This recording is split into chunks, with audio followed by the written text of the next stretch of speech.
করি, সকলে বলে আলহামদুলিল্লাহ। আলহামদুলিল্লাহ। মুহতারাম হাজিরিন, আমরা আলোচনা শুনতেছিলাম শাবান মাসের গুরুত্ব ও ফজিলত সম্পর্কে। বিগত জুমায় আমরা শাবান মাসের গুরুত্ব এবং ফজিলত সম্পর্কে আলোচনা শুনেছিলাম যে শাবান মাসটা আমাদের মুসলমানদের জন্য খুবই গুরুত্বপূর্ণ এবং ইবাদতের একটি মাস। শাবান মাসটা কেন এত গুরুত্বপূর্ণ? শাবান মাসটা এই জন্যই এত গুরুত্বপূর্ণ যে স্বয়ং আল্লাহ রাসূল সাল্লাল্লাহু আলাইহি ওয়াসাল্লাম এই শাবান মাসটাকে নিজের মাস বলে অভিহিত করেছেন। সুবহানাল্লাহ। রাসূল সাল্লাল্লাহু আলাইহি ওয়াসাল্লাম শাবান মাসটাকে নিজের মাস বলেছেন, বলেছেন শাবান শাহরি, শাবান এটা হলো আমার মাস, রমজান শাহরুল্লাহ, রমজান মাস এটা আল্লাহ পাকের মাস। কারণ বান্দা রমজান মাসে যা কিছু করবে, রোজা রাখবে, সাহরি খাইবে, ইফতারি করবে, ইবাদত করবে, যা করবে সবই আল্লাহ পাকের জন্য করবে। আল্লাহ তাআলা বলতেছেন বান্দা যে রমজান মাসে এগুলো আমার জন্য করতেছে, ওয়া আনা আজজি, স্বয়ং আমি বান্দার এগুলোর প্রতিদান আমি আল্লাহ স্বয়ং তাদেরকে দান করব। সুবহানাল্লাহ। যেহেতু আল্লাহ পাক 12টা মাসের মধ্যে একটা মাস নিজের উপর অভিহিত করেছেন, আর রাসূল বলেন আমিও কম না, বরং শাবানটাকে আমি নিজের মাস বলে অভিহিত করেছি। এই জন্য রাসূল নিজে যেহেতু শাবানটাকে নিজের মাস বলেছেন, তার মানে বোঝা যায় যে এই যে চলমান আরবি মাস যেটা চলতেছে, চন্দ্র মাস, শাবান মাস, এটা আমাদের মুসলমানদের জন্য কত গুরুত্বপূর্ণ একটি মাস। দেশটা মাসটার পর পরিবর্তন না করে রাসূল নিজের দিকে নিজের মাস বলে অভিহিত করতেন না। আল্লাহ রাসূল সাল্লাল্লাহু আলাইহি ওয়াসাল্লাম স্বয়ং নিজে শাবান মাস যখন আসলো, অন্যান্য মাসের তুলনায় ইবাদত বন্দেগী, নামাজ, নফল ইবাদত, রোজা বেশি পরিমাণে করতেন। বিগত জুমায় বলে নাই যে আমাদের আয়েশা সিদ্দিকা রাদিয়াল্লাহু তাআলা আনহা রাসূল সাল্লাল্লাহু আলাইহি ওয়াসাল্লামকে জিজ্ঞাসা করতেছেন যে ইয়া রাসূলুল্লাহ, আপনি শাবান মাস আসলে এত পরিমাণ রোজা আপনি কেন রাখেন? তখন আল্লাহ রাসূল উত্তর দিয়েছিল যে আয়েশা, শাবান মাস আমি এই জন্য এত বেশি পরিমাণে রোজা রাখি, ইবাদত বন্দেগী করি যে আল্লাহ পাক এই মাসে পরবর্তী এক বছরে কে কখন কোথায় মারা যাবে, কে কখন কোথায় কি খাবে না খাবে, এগুলো বাদ বকওয়ালা বন্টন নামা, এগুলো আল্লাহ পাক প্রত্যেকটা দায়িত্বশীল ফেরেশতাদের হাতে অর্পণ করে দিলেন। তাহলে কি বুঝলাম? এই মাসে আল্লাহ পাক আমার আপনার মৃত্যু সামনে এক বছর কে কখন কোথায় মারা যাবে তাদের লিস্টটা আল্লাহ পাক আজরাইলের হাতে উঠিয়ে দিচ্ছেন।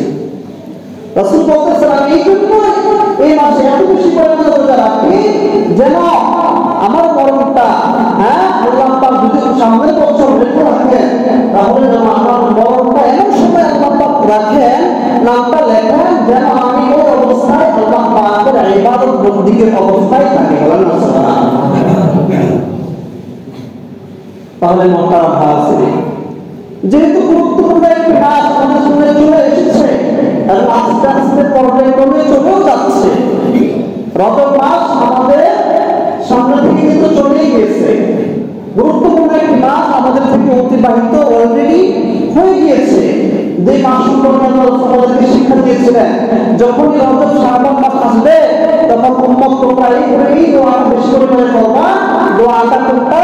আল্লাহুম্মা বারিক লানা ফি রজব ওয়া শাবান ওয়া বাল্লিগনা রমাদান। অলরেডি আমাদের থেকে রমজান মাস চলে গিয়েছে, শাবান মাস চলে এসেছে, এটা চলে যাচ্ছে, বরকতপূর্ণ মাসগুলো চলে যাচ্ছে। কিন্তু আমি আপনি কি এই যে দুইটা মাস, গুরুত্বপূর্ণ মাস, ইবাদত বন্দেগীর মাস, গুনাহ মাফের মাস চলে যাচ্ছে, আমি আপনি কতটুকু আল্লাহ পাকের নৈকট্য লাভ করতে পেরেছি, কতটুকু গুনাহ আল্লাহ পাকের কাছ থেকে ক্ষমা করাতে পেরেছি, এটাই সেই প্রশ্ন। দিন তো চলে যাচ্ছে, দিন মূলত আমাদের কাছে তিনটা দিন, হলো তিনটা। কয়টি? তিনটি দিন আমাদের কাছে। একটা হলো গতকালকের দিন, আরেকটা হলো আগামীকালকের দিন, আরেকটা হলো বর্তমান আজকের দিন। তো দিন কয়টা হলো? তিনটি। একটা হলো গতকালকের দিন, আরেকটা আগামীকালকের দিন, এবং হলো বর্তমান। তিনটা দিন। তিনটা দিনের মধ্য থেকে গতকালকের দিনটা চলে গেছে, চলে যায় না? গতকালকের দিনটা তো চলেই গেছে, ওই দিনটাকে কি আর ফিরিয়ে আনা সম্ভব না? কবি বলতেছেন,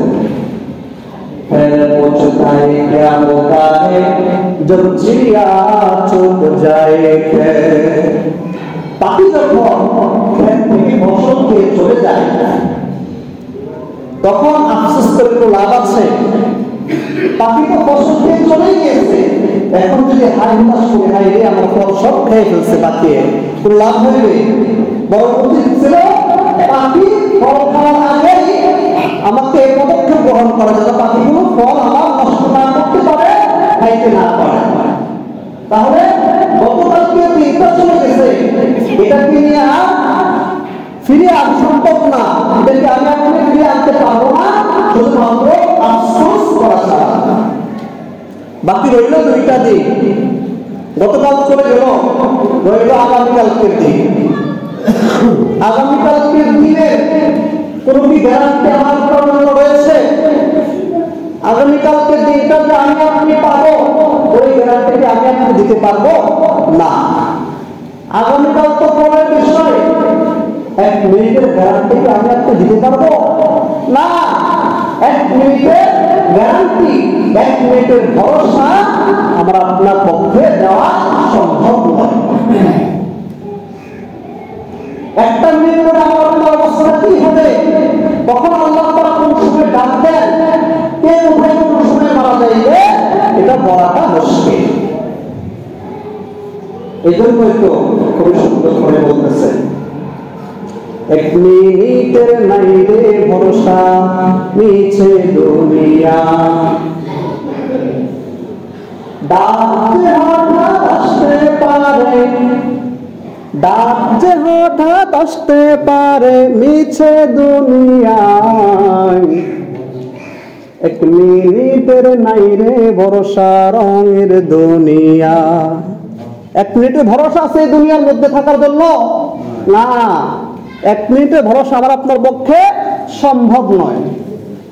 এই জন্য কবি বলতেছেন, ইচ্ছে মতো চালাও তোমার জীবনের তরি, হালাল হারাম না বেছে তুমি করো টাকা করি। হালাল হারাম এগুলোর কোনো পরোয়া নাই, হ্যাঁ, এগুলোকে পরোয়া না করে ইচ্ছে মতো টাকা পয়সা আমরা, হ্যাঁ, অর্থ করে আমরা কি করতেছি? সংগ্রহ করতেছি। অথচ আল্লাহ পাকের কাছে কোন বাহানা দিয়ে আমরা আপনার বাঁচার কোনো উপায় কিন্তু নেই। এই জন্য মুহতারাম হাজরিন, যেটা বলতেছিলাম, এক মিনিটের ভরসা নাই, কখন কোন সময় আল্লাহ পাক আমাকে আপনাকে ডাক দেন সেটা কিন্তু বলা মুশকিল। তাহলে দিনের মধ্য থেকে দুইটা দিন চলে গেল,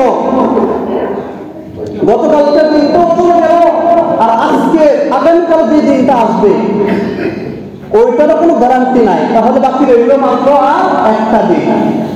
এটা কি? এটা হলো বর্তমান। বাকি রইল বর্তমান।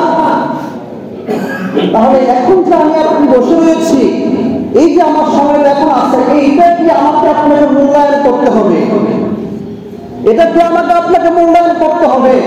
কারণ এই সময় কিন্তু শুধু আফসোস আর আফসোস ছাড়া আর কোনো উপায় আমার আপনার জন্য থাকবে না। এই জন্য আমরা 3টা দিনের মধ্য থেকে অতীত থেকে আমরা শিক্ষা গ্রহণ করবো। অতীতে কি করেছি ওইটা যেন পুনরায় আমার আপনার জীবনের মধ্যে বর্তমান সময়ে না ঘটে, এবং ভবিষ্যৎ সম্পর্কে আমাকে অবশ্যই আপনাকে ওইটা থেকে আমাকে ভয় পেতে হবে। ওইটা ভয়ঙ্কর, আগামী যে সময়টা আসতেছে ওইটা কিন্তু ভয়ঙ্কর। তাহলে অতীত থেকে শিক্ষা গ্রহণ করবো, ভবিষ্যৎকে আমরা ভয় পাইব, আর বর্তমান যে সময়টা চলতেছে এটাকে আমরা মূল্যায়ন করবো। মুহতারাম হাজিরিন, তাহলে বর্তমান এখন আমাদের শাবান মাস চলতেছে। শাবান মাসটা ইবাদত বন্দেগীর মাস, খুবই গুরুত্বপূর্ণ মুসলমানদের জন্য। আলমে ইসলামিয়া, ইসলামী এই বিশ্বের মধ্যে ইসলামী রাষ্ট্রের প্রত্যেকটা মুসলমানদের জন্য শাবান মাসটা খুবই গুরুত্বপূর্ণ মাস। এই সময়টা যদি আমরা হেলায় খেলায় অবহেলায় কাটিয়ে দেই, তাহলে কিন্তু আল্লাহ পাকের কাছে খুবই কঠিন ভাবে ধরা এবং পাকড়াও হতে হবে। সময়কে মূল্যায়ন করতে হবে। সময়ের মূল্যায়ন না করলে অবশ্যই আমাকে আপনাকে কাল কিয়ামতের ময়দানে কিন্তু জিজ্ঞাসাবাদের যখন আমরা সম্মুখীন হব, তখন কিন্তু প্রশ্নের উত্তর আমি আপনি দিয়ে আল্লাহ পাকের কাছ থেকে পার হতে পারবো না। এই জন্য আল্লাহ রাসূল বলছেন যে ইহতানিম খামসান ক্বাবলা খামসিন, 5টা জিনিস আসার পূর্বে 5টা জিনিসকে মূল্যায়ন করো। শাবাবাকা ক্বাবলা হারামি, وصحتك قبل سقمك وغناك قبل فقرك وفراغك قبل شغلك وحياتك قبل موتك। আল্লাহ রাসূল সাল্লাল্লাহু আলাইহি ওয়াসাল্লাম বলেন, ওই আমার উম্মতেরা 5টা জিনিস আসার পরে 5টা জিনিসকে খুবই ভালো করে 5টা জিনিসের মূল্যায়ন করো। 1 নাম্বার হলো শাবাবাকা ক্বাবলা হারামি, তুমি তোমার যৌবন সময়টাকে বৃদ্ধ হওয়ার পূর্বে তুমি মূল্যায়ন করো। কারণ যৌবনের সময়টা এমন একটা সময় যে সময়টা যৌবন ওই যুবকটাকে গুনাহের দিকে, পাপের দিকে, অন্যায়ের দিকে তাকে ডাকতে থাকে।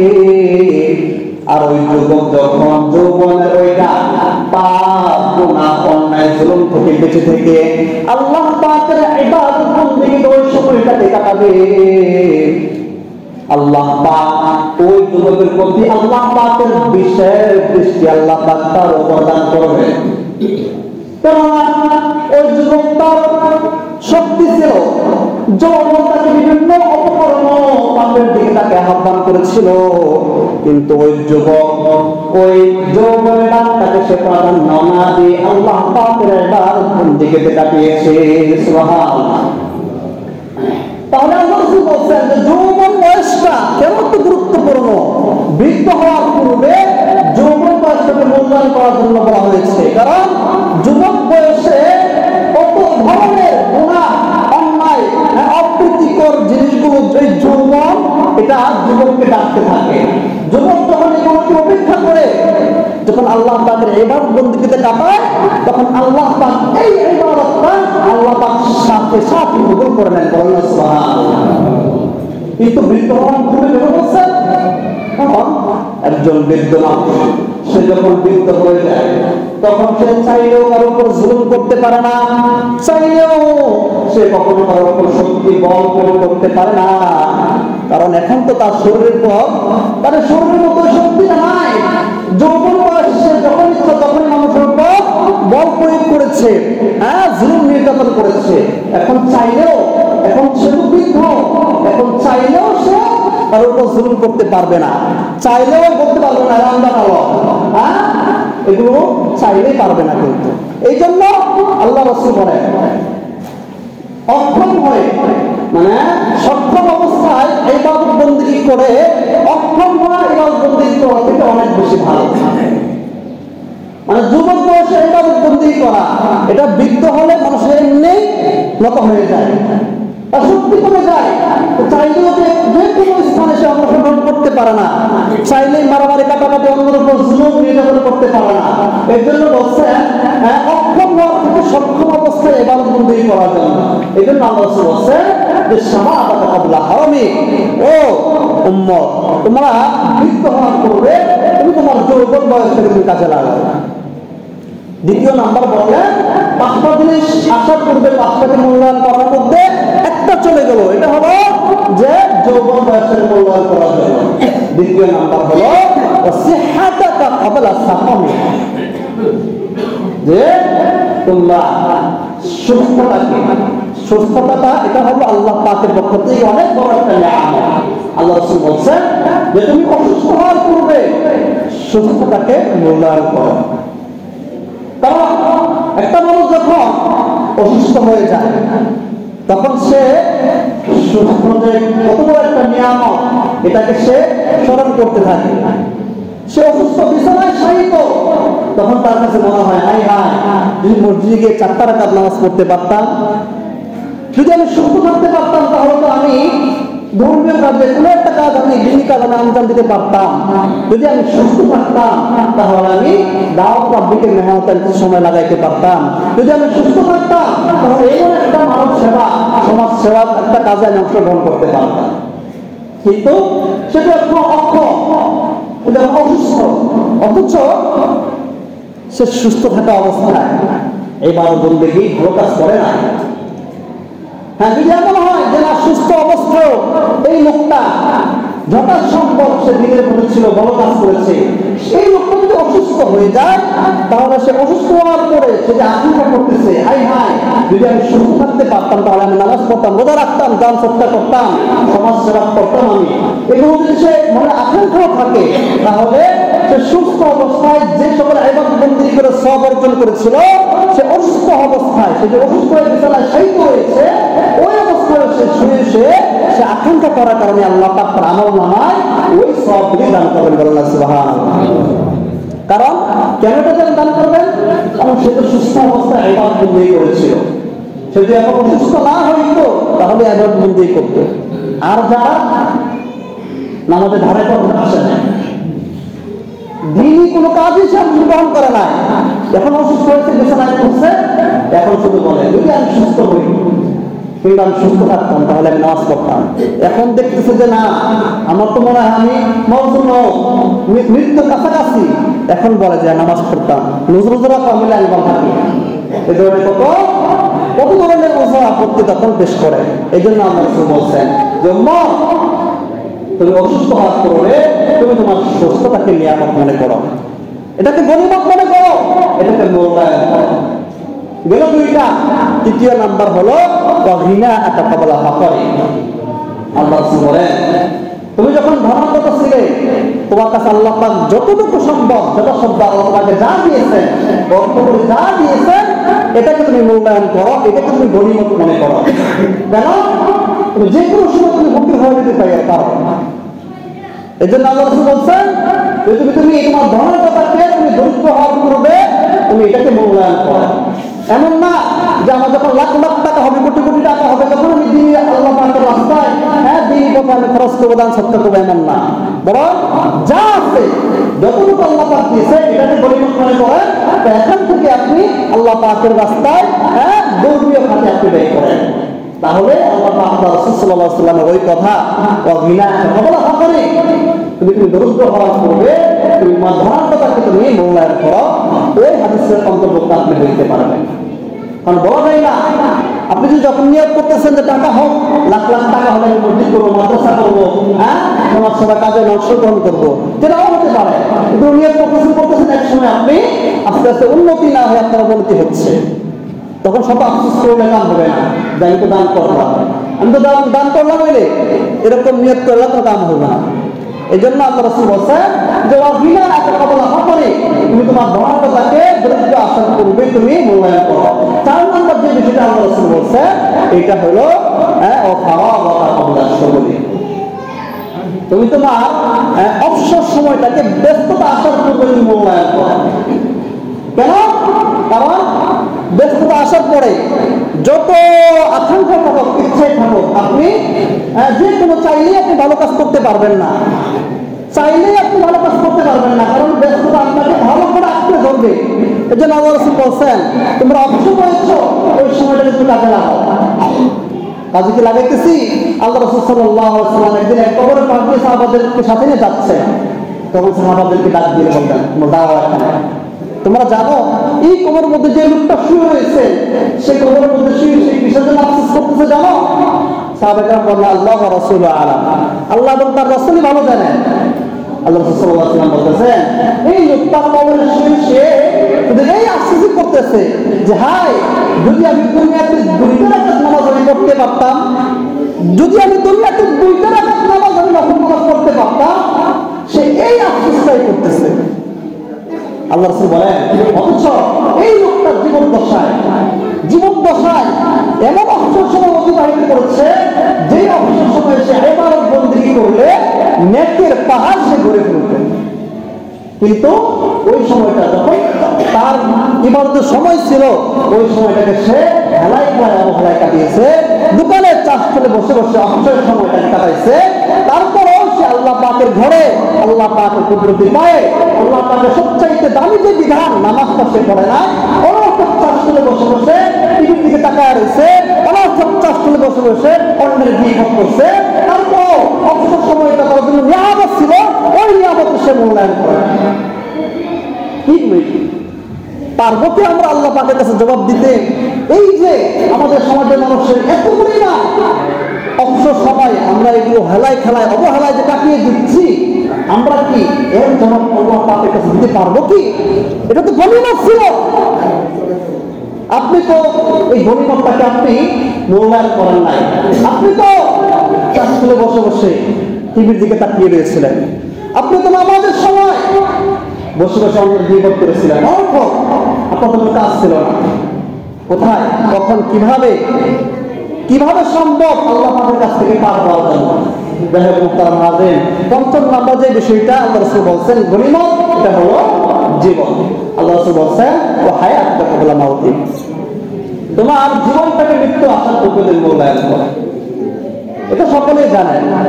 যাই হোক, যে কথাগুলো বললাম মুহতারাম হাজিরিন, 5টা বিষয় আমার জন্য খুব গুরুত্বপূর্ণ ছিল। গনিমত, যারা এখনো আমরা এই গনিমতগুলোকে আমরা মূল্যায়ন করতেছি না, আমরা অবশ্যই মূল্যায়ন করব। বিশেষ করে যেহেতু শাবান মাস চলতেছে, কিছুদিন পরে রমজান মাস চলে আসবে।